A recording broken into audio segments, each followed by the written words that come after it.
Assalamualaikum warahmatullahi wabarakatuh. Perkenalkan, nama saya Putri Syarifah Fitria, absen 34 dengan NIM 12207193037. Di sini saya membuat video bertujuan untuk memenuhi tugas ujian tengah semester mata kuliah Etika Manajemen Kewirausahaan dengan dosen pengampu Ibu Indah Romsiah, SAG MPD.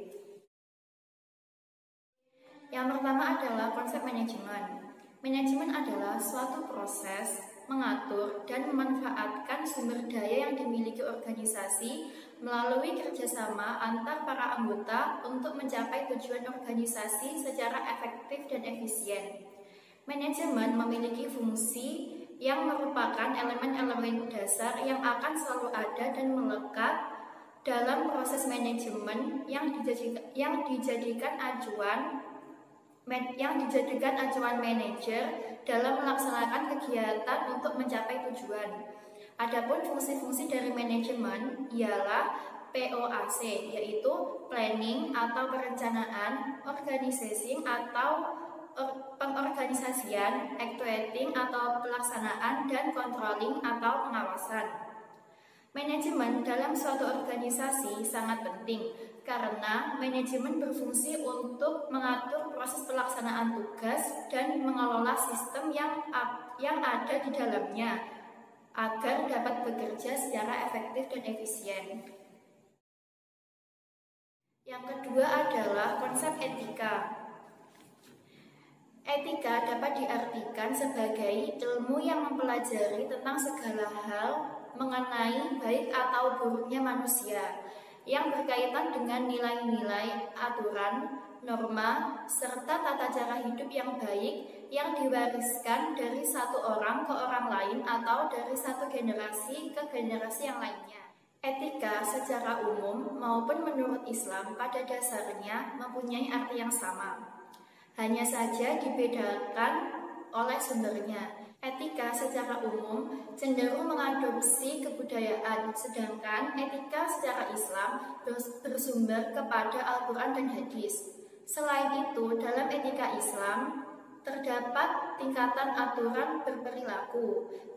Di antaranya, yang pertama adalah wajib atau keharusan, yang kedua adalah sunnah atau dianjurkan, yang ketiga adalah mubah atau boleh, dan yang keempat adalah makruh atau tidak disukai, yang terakhir adalah haram atau dilarang.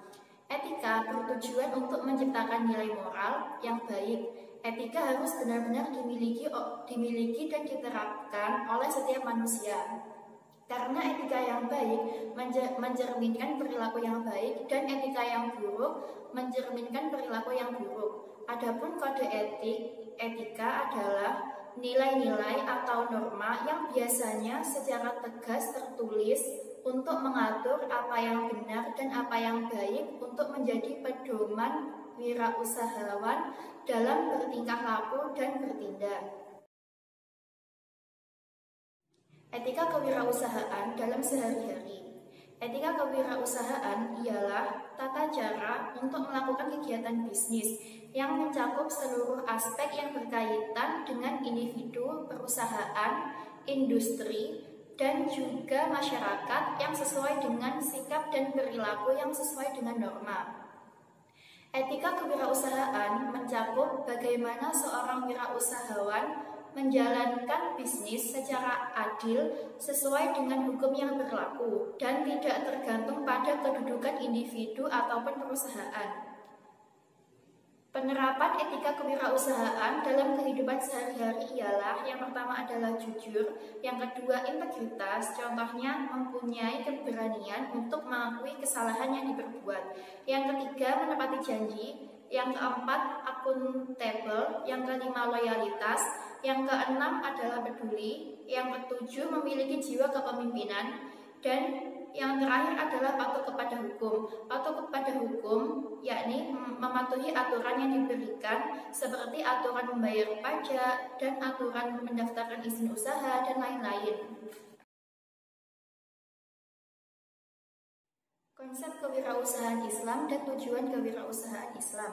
Kewirausahaan Islam adalah serangkaian aktivitas bisnis dalam artian produksi, distribusi, dan konsumsi dalam berbagai bentuknya yang tidak dibatasi jumlah kepemilikan hartanya, termasuk keuntungannya, tetapi dibatasi dalam cara perolehan dan pendayagunaan hartanya. Kewirausahaan Islami juga dapat diartikan sebagai upaya pengembangan modal untuk kebutuhan hidup yang dilakukan dengan mengindahkan etika Islam. Selain menetapkan etika, Islam juga mendorong umat manusia untuk mengembangkan bisnis. Dalam hal ini, kita mengenalnya dengan istilah halal dan haram. Di dalam Al-Quran, yang dimaksud tentang wirausaha yang benar-benar sukses adalah bisnis yang membawa keuntungan pada pelakunya dalam dua fase kehidupan manusia. Yang pertama adalah fase yang fana dan terbatas, yakni dunia, dan yang kedua adalah fase yang abadi serta tidak terbatas, yaitu akhirat. Tujuan kewirausahaan dalam Islam. Tujuannya yaitu untuk meningkatkan ekonomi masyarakat dan secara umum meningkatkan harkat dan martabat pribadi wirausahawan serta bangsa dan negara. Karena dengan berwirausaha kita bisa membuka lapangan pekerjaan bagi orang lain. Dengan begitu maka bisa mengurangi jumlah pengangguran di Indonesia. Yang selanjutnya adalah sifat-sifat dan karakteristik wirausaha sukses. Sifat yang perlu dimiliki oleh wirausaha adalah yang pertama, motivasi untuk berprestasi, yang kedua, selalu perspektif, yang ketiga, memiliki kreativitas atau daya cipta yang tinggi, yang keempat, berperilaku motivatif tinggi, yang kelima, berkomitmen dalam pekerjaan, yang keenam, memiliki etos kerja dan tanggung jawab, yang ketujuh, mandiri, yang kedelapan adalah berani menghadapi risiko, yang kesembilan selalu mencari peluang, yang kesepuluh memiliki jiwa kepemimpinan, dan yang terakhir adalah memiliki kemampuan manajerial. Adapun karakteristik wirausaha sukses, menurut William B. Graff berpendapat bahwa karakteristik wirausaha sukses terkonsep ke dalam 10D, yakni yang pertama adalah dream atau mimpi, yang kedua decisiveness atau mempunyai keputusan yang akurat, yang selanjutnya adalah doers, mempunyai action, yang keempat determination atau mempunyai tekad yang kuat, yang kelima dedication atau mempunyai fokus terhadap usahanya, yang keenam devotion, mencintai bisnis yang dijalaninya. Yang selanjutnya adalah details, harus tahu atau jeli tentang hal-hal kecil dalam usahanya. Yang kedelapan adalah destiny atau tidak tergantung dengan orang lain. Yang kesembilan adalah dollar, yakni tidak hanya mengejar keuntungan, tetapi memikirkan bagaimana bisnis ke depannya. Dan yang terakhir adalah distributed atau distribusi, yakni menyalurkan ilmu dan pengetahuannya kepada orang lain. Sedangkan dalam perspektif Islam, kewirausahaan memiliki banyak konsep, salah satunya ialah sidik atau jujur, yang kedua amanah atau dapat dipercaya, yang ketiga adalah tabligh atau menyampaikan dalam artian komunikatif, dan yang terakhir adalah fatonah atau cerdas dan bijaksana. Etika menemukan peluang-peluang usaha. Secara umum, etika menemukan peluang-peluang usaha adalah yang pertama, sikap dan perilaku seorang wirausaha harus mengikuti norma-norma yang berlaku dalam suatu negara atau masyarakat.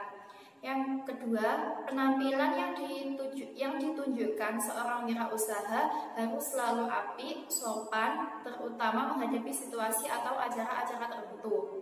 Yang ketiga, cara berpakaian juga harus sopan dan sesuai dengan tempat dan waktu yang berlaku.